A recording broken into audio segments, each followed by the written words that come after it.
মন্দির বানায়ছো বাবরি, এ পর্যন্ত মসজিদে বাবরি ভেঙে মন্দির বানায়ছো রাম মন্দির, চারানা কেউ পর্যন্ত টিকিট কেটে দেখে না। মুসলমান চলে গেছে ভারতে, কিন্তু দোকানদারি রেখে গেছে। বলে কি দোকানদারি?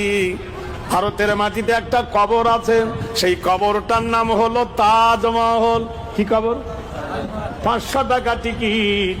প্রতি মাসে ইনকাম হয় 10 কোটি টাকা।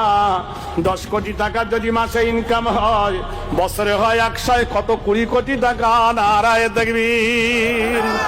এই টাকাগুলো কারা খায়? মোল্লারা খায় না, তোমরা খাও। ইওর অনার, মুসলমানদের একটা মিনার আছে, সেই মিনারটার নাম হলো কুতুব মিনার। কুতুবউদ্দিন বখতিয়ার খিজলি দিল্লির মাটিতে। সেই মিনার দেখতে গেলে টিকিট লাগে 40 টাকা।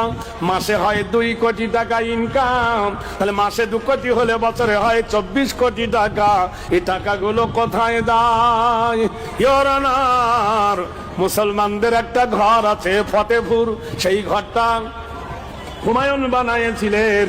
আরেকটা ঘর হলো আগ্রা, সেটা আকবর বানিয়েছিলেন। আরেকটা হলো লালকেল্লা, শাহজাহান বানিয়েছিলেন।